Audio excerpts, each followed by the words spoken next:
Ngiyanibingelela nonke kuzo zonke indawo la kuzofika khona lo myalezo. Igama lami nguSibusiso Usabelo okwamabanga obiye abozwe ngomjozana. Ngingowale enquthu.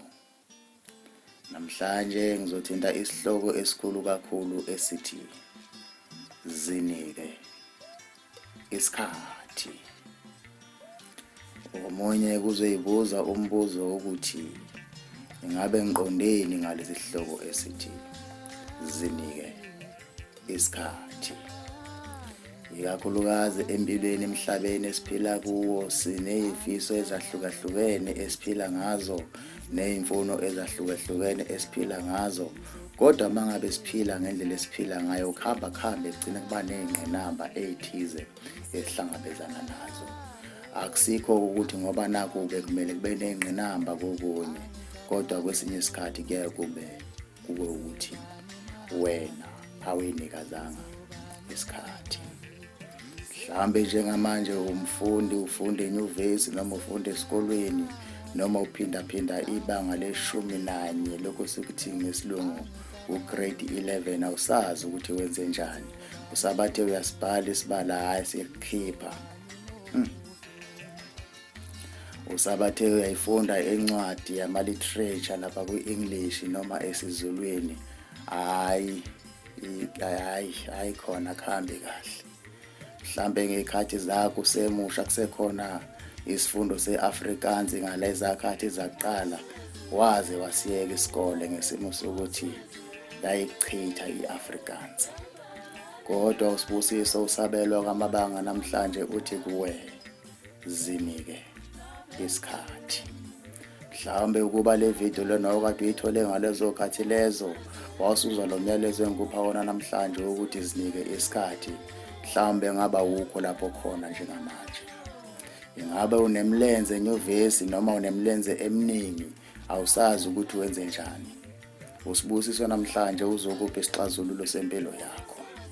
Impilo yakho namhlanje ngashintsha ngokuthi kushintsha indlela ocabanga ngayo, kodwa bese uyinikeza isikhathi. Mhlawumbe usejele lapho siswami namhlanje noma bhuti wami usejele noma mkhulu wami usuzowagugela ejele, kodwa kungenxa yokuthi empilweni yakho akaze walithatha ithuba lapho uyinika khona isikhathi. Mhlawumbe usesibhedlela ulimele, akumele ngabe usesibhedlela, kepha ulinyazwe yikho ukuthi wena empilweni yakho awuyinikeze isikhathi. Mhlawumbe seswami lapho khona njengamanje ukhulelwe, ingane yakusinda, uyakhala, uphethe ngisho nawe umlenze lapha, wazi ngisho ukuthi wenze njani, uphethe ngisho nawe esinye, kodwa baba wengane yakho lapha hamba khona uhamba uyatshabaza. Hayi bo seswami ngithi kuwe ake uyinikeze isikhathi. Mhlambe seswami noma umntana omncane, ngikhuluma ngisho nawe umntana omncane mangabe uyangizwa lapho khona noma ngaba awusizwa isiZulu, mhlambe bekhumushela ngelinye ilanga, mhlambe uthunjiwe lapho khona, kodwa kungenxa yokuthi awunikezwanga isikhathi emqondweni wakho noma wena uhlala ngaphansi wayinika isikhathi. Mhlambe uxoshiwe kini, mhlambe emsebenzini usizwa umuntu wena okuthathiwe isinqumo sokuthi hayi akahambe lo muntu lapha emsebenzini.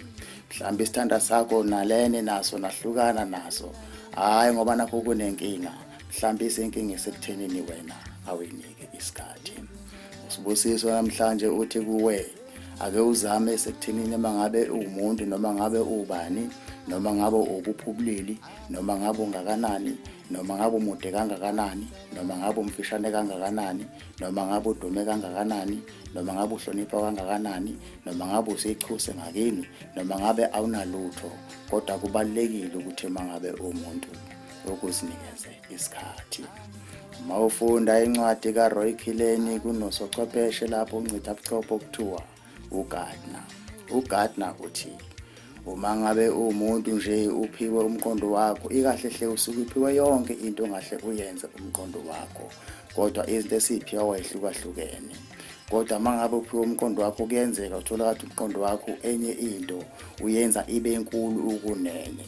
Mhlambe kwahamba empilweni yakho wazagcina ubizwa ngesidomo, hayi ngoba nakho isidomo, Ingoba ezinye zezinto esemqondweni wakho awuyinikezi isikhathi ngazo. Uma ngabe ufunda incwadi ye-psychology uyathola laphana kunenye into okuthiwa uPavlov. uPavlov ukhuluma nge-classical conditioning.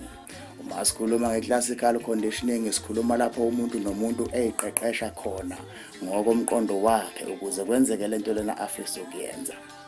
uPavlov uthi uma ngabe ufuna ukwenza nanoma ngayini wenza i-classical conditioning.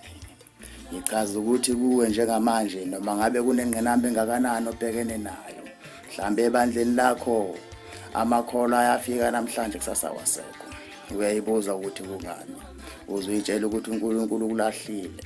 Hayi ngoba nakho uNkulunkulu ekulahlile, ake uhlale phansi uyinikeze isikhathi.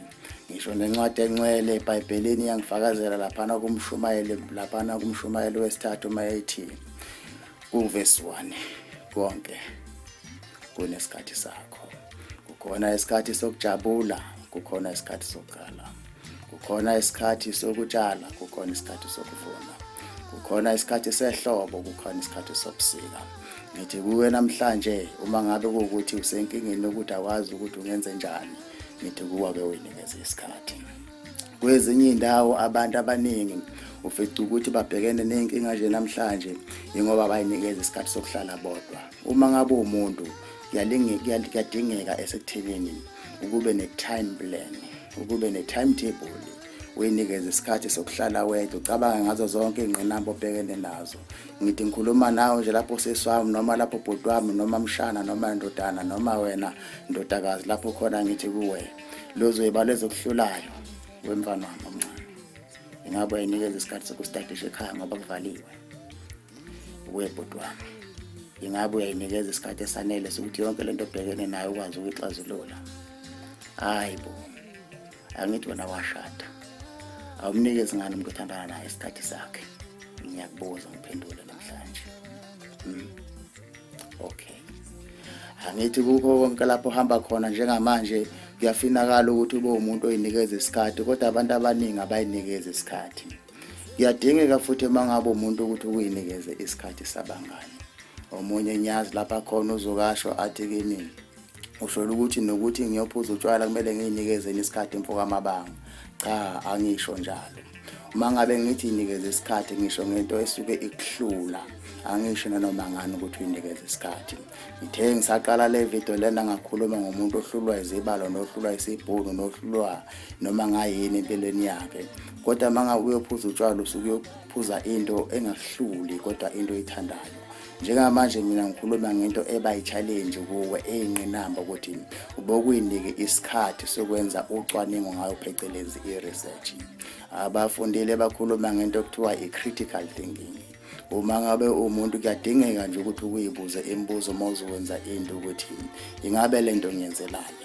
Uthatha ipeni nephepha mngani wami, ubhale phansi ubuzo, ingabe lento engiyenza ngisiza ngani? Phinde uyibuze ukuthi ingabe lento lena engiyenzayo mhlambe mase ngiyenzile ubani engingasebenzisana naye, ngingaxhumana nobani ukuze ngiyenze lento lena, kungadingeka ini? Uyifaka imibuzo yakho izibe eminingi bese usuka lapho wenza manje ke yabona.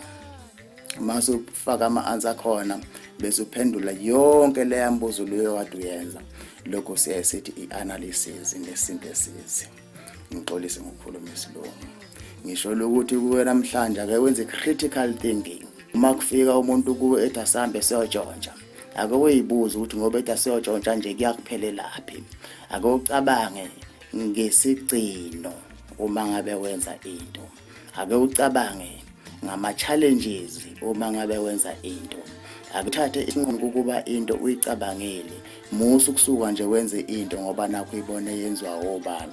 Ngisacela ukuthi ungaphiki nabangani bakho kuyo yonke into mangabe uzoyenza. Ngicela ukuthi uzinike isikhathi. Uma ufisa ukuthola ezinye inkulumo engizenzayo ngoSibusiso usabelwa ngamabanga obeyabizwa ngomjozana umfana wasenquthu, ungangena laphana ku-Facebook uthi Mjozana, ku-Instagram @mjozana_mabanga, ku-Twitter umjozana_mabanga. kanti futhi nakwezinye inkundla zokuxhumana ngiyatholakala ku-YouTube kanye no-TikTok. Ngiyayibongela kakhulu. Ngicela uNkulunkulu anibusise nisabuka le video. Amen.